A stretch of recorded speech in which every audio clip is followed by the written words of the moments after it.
Positivism Hindi channel प्रेक्षकों को स्वागत।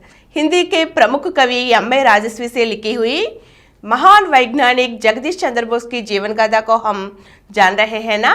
आज के अंक में जगदीश चंद्र बोस की दूसरी वैज्ञानिक खोज के बारे में जानेंगे। जगदीश चंद्र बोस से पूर्व विद्युत चुंबकीय तरंगों पर काफी प्रयोग हो चुके थे।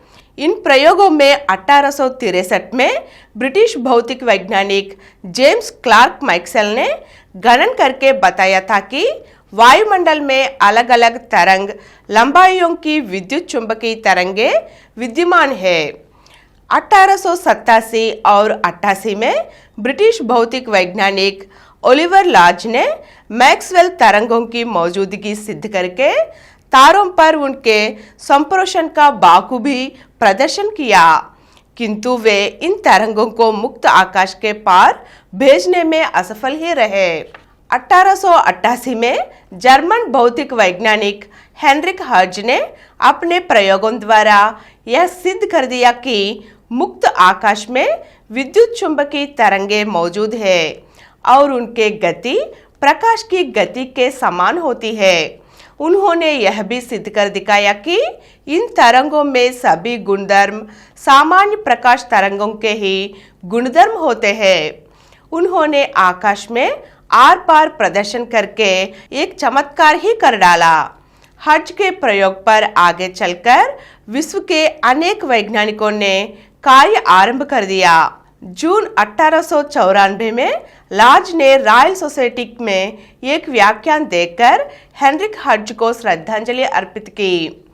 जगदीश चंद्र बोस ने एक दूसरा आलेख भी तैयार किया। इस आलेख की प्रशंसा लंदन विश्वविद्यालय ने की। इस आलेख का शीर्षक the intermission of the wavelength of electric radiation by diffraction granting था।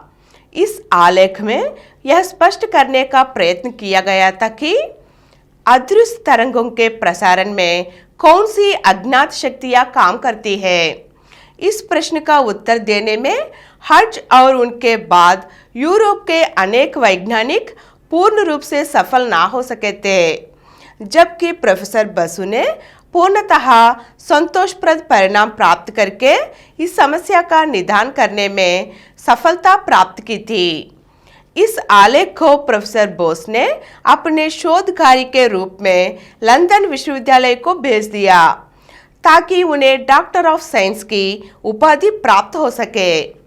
डॉक्टर ऑफ साइंस की उपाधि परीक्षा में शामिल किए जाने से पूर्व आवेदक को विषय की किसी शाखा में उसके द्वारा मूल रूप से किए गए अनुसंधान कार्य पर शोध लेख प्रस्तुत करना होता है।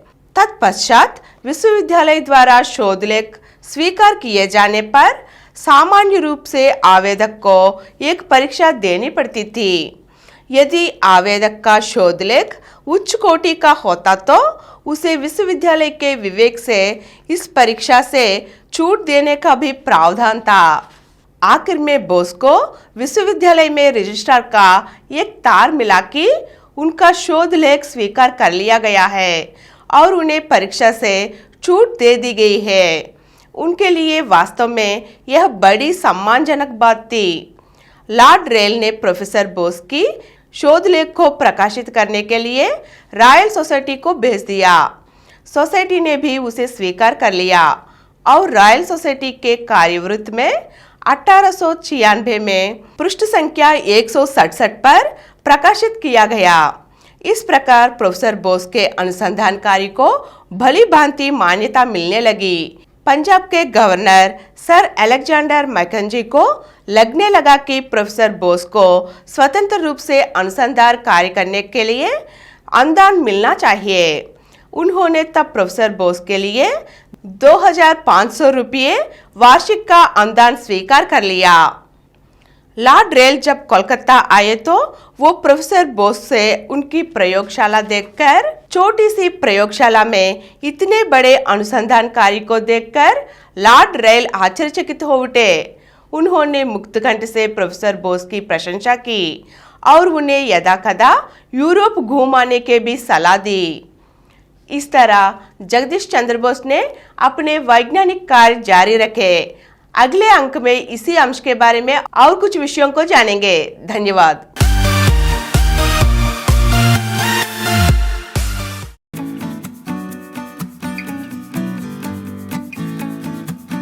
और कुछ वीडियो के लिए कृपया हमारे चैनल को सब्सक्राइब कीजिए और नीचे हुए घंटे के निशान पर दबाइए। Please download Samaram multi-channel app and watch your favorite channels from your mobile. App available on Google Play Store and subscribe to the channels.